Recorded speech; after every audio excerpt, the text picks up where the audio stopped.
Welcome to the very first episode of Peninsula of Paradise, the podcast where Florida homeowners get real answers about mortgages, real estate, and money matters that shape your life in paradise.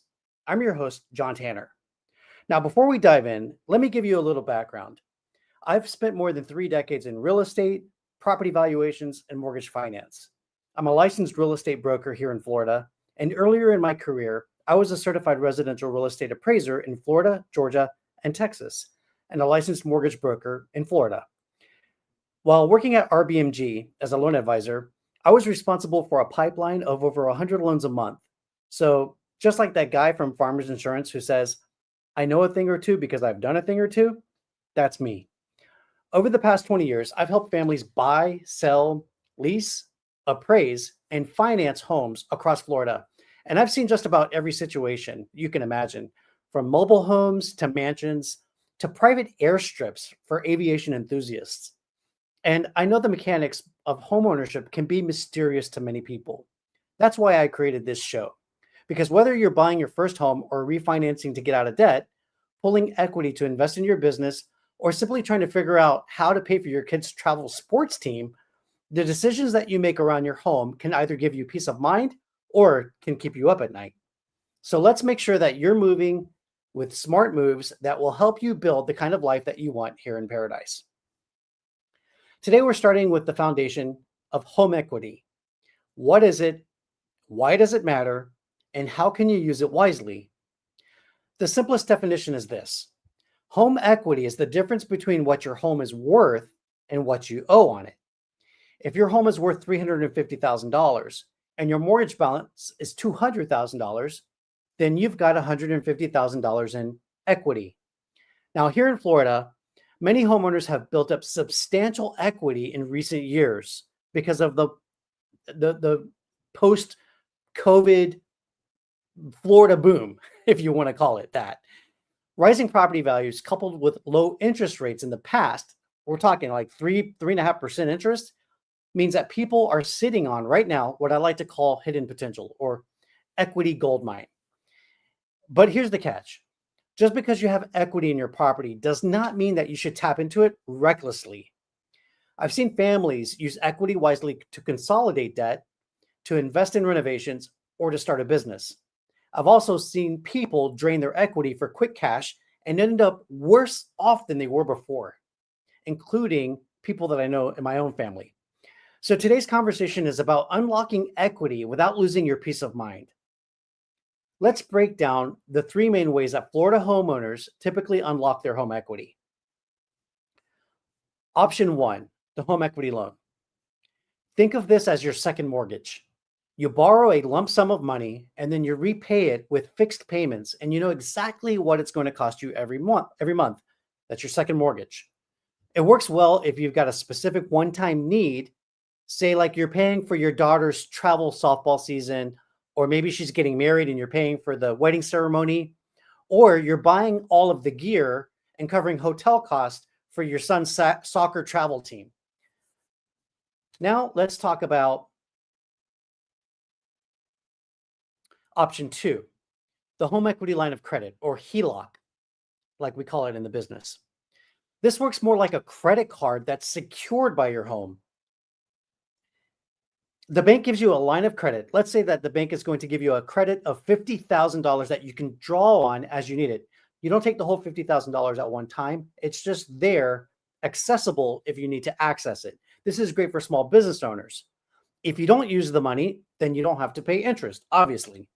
But if you do use the money, let's say you draw $5,000 for your business expenses, you only pay on what you borrow. So you're only paying interest on the $5,000 loan amount.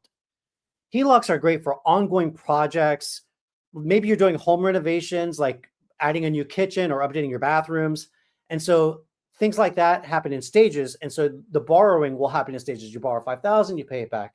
You borrow $10,000, you pay it back. That's how the home equity line of credit works.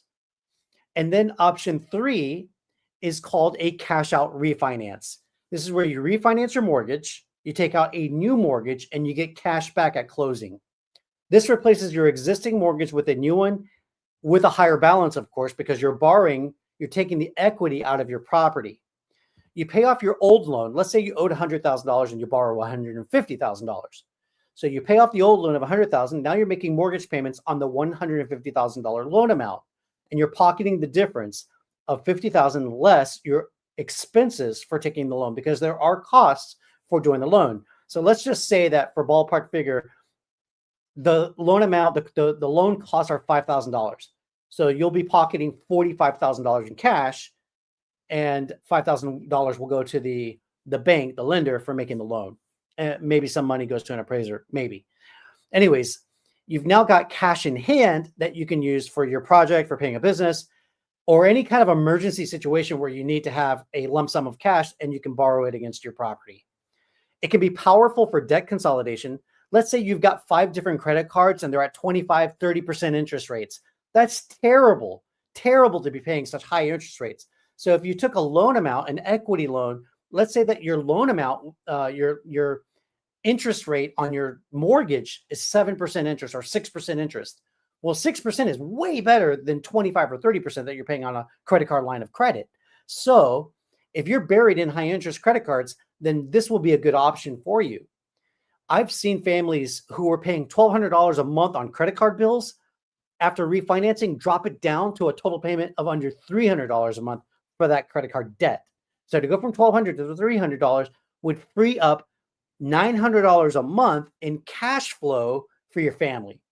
Now that helps to offset tariff increases and inflation that we've been dealing with lately, which will give you breathing room and, more importantly, peace of mind. The bottom line is this: each of these options that I've shared with you have pros and cons. And the key is aligning the right tool, these 3 types of equity lines of credit, with your real life needs, and not just to suck out money to go have a shopping spree or a night in Vegas, right? Now let's be real for a moment. Let's talk about the dangers here. I've seen them firsthand in my 30 years of experience in this business. Number 1, overborrowing. Just because the bank says that you can qualify for $100,000 doesn't mean that you should take it. So you have to ask yourself, what's the purpose? Is this going to improve my financial position, or is it just funding a lifestyle splurge?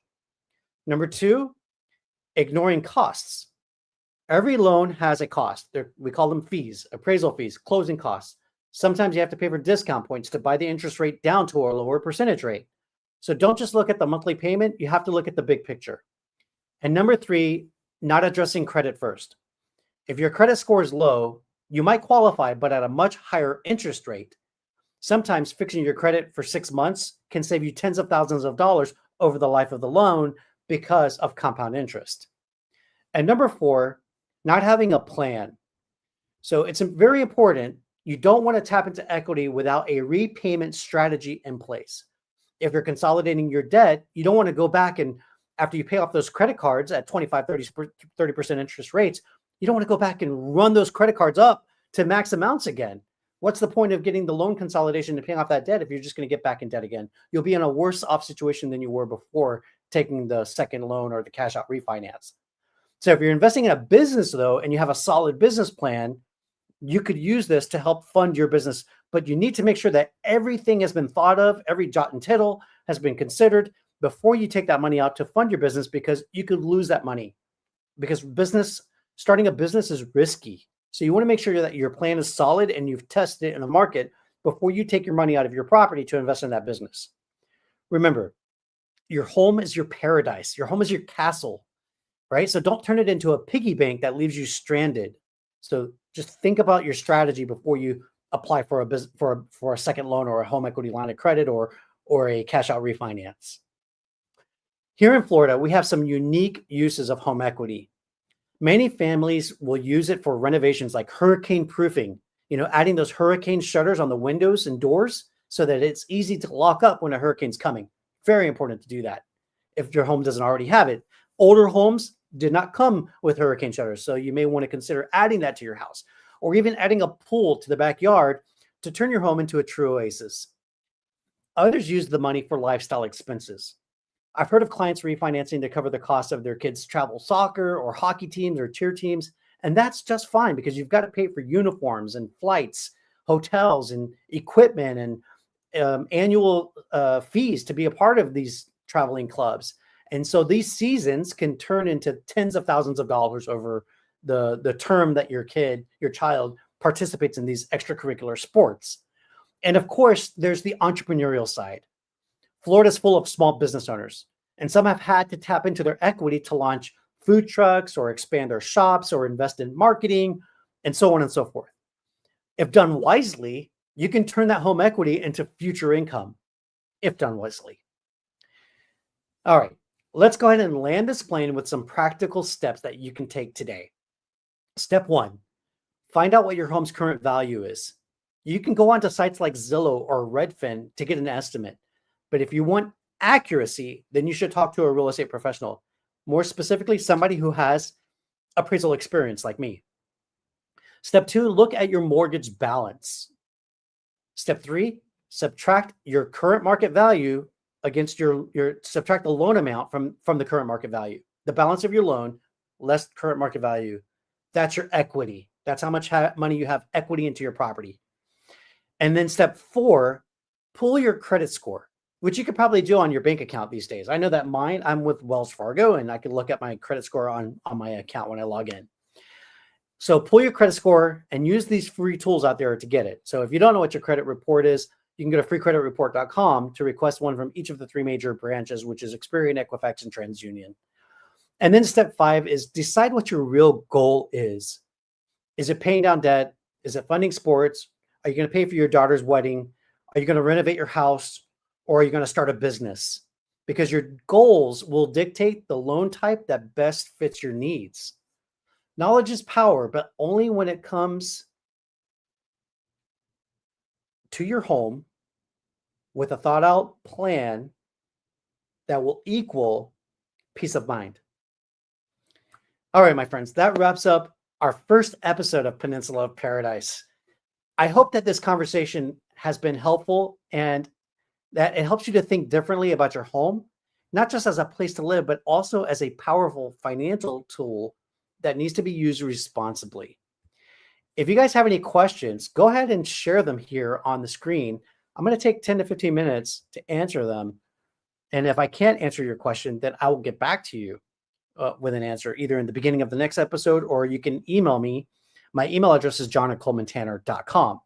So I'm going to wait here and see if anything pops up.